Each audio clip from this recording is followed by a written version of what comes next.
Okay, good morning, good afternoon, Ryan DIY in 4D, and there's my number one friend lately.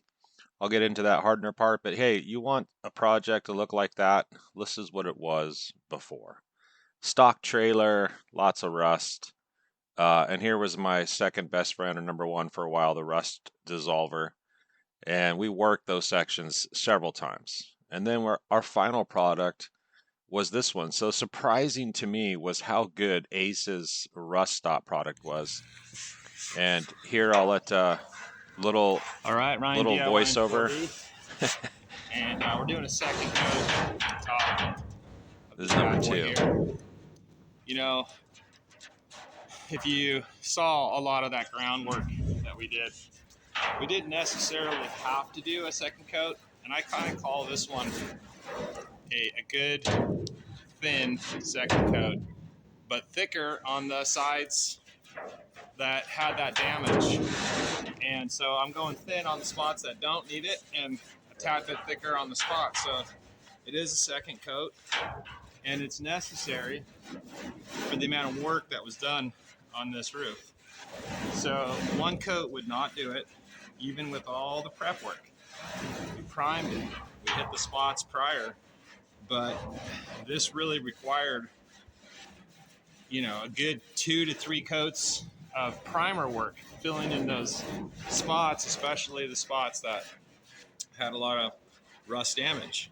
So what we're able to do is do thin where we want, which is still a second coat, and just move along. And so that way, if you come up to the roof and really examine that roof, not from ground level, but from the top, without that second coat, you would have seen so many little tiny things in there. And you're already here at this spot. It's only going to take me 1 hour.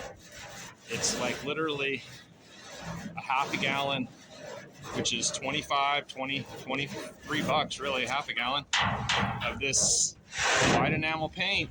So what a shame, right? To do all that work and you cut 23 bucks out of it in 1 hour when you're going to really do what's necessary on this top coat.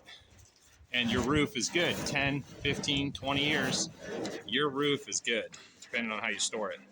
So that's what my recommendation is don't cut the corners. You got That's this right. far.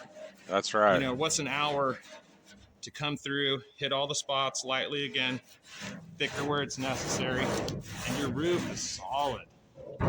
This roof is going to be, looks really good. You come up and you examine it. All your little tiny imperfections are close to almost done. Ryan DIY in 4D. I hope that helped you out and making a decision to get her done right the first time. All right. Be Yeah. safe. Okay, so that was a good little shots, I think, and I'll kind of expand a little bit on the Ace versus the Rust-Oleum. What I really loved about the Ace stuff is it was thicker, and also that really hardened. So they had to have had some sort of hardener in there. I'm working in, let's say, 60-degree temps, which is pretty tough. It was a little moist. We're still getting a lot of rain, and I'm already onto the side sections below using a smoky gray Rust-Oleum. So I'm gonna have to come back and add a hardener to that. And this Ace at 46, 48 bucks was a super gem. That top sealed. It cured in less than 2 days. And I had a perfect window there because now we're getting rains. So I have a cover over it. My top sealed. My tarp didn't stick. There's a lot of little factors in there that could have made this job go a lot longer. So kudos to Ace. Very good job on that particular product. And I hadn't used it before. So, hey man, double thumbs up. Just, I'll put in the description of this where you can get it from if you want to order it online. Um, so good job. And this one, the top just came out absolutely. I couldn't say enough about how good that roof looks. And then now I'm on the sides and I'm having some trouble. I'm having some trouble because of the wetness, the moistness, the temperatures, the ambient, all that stuff.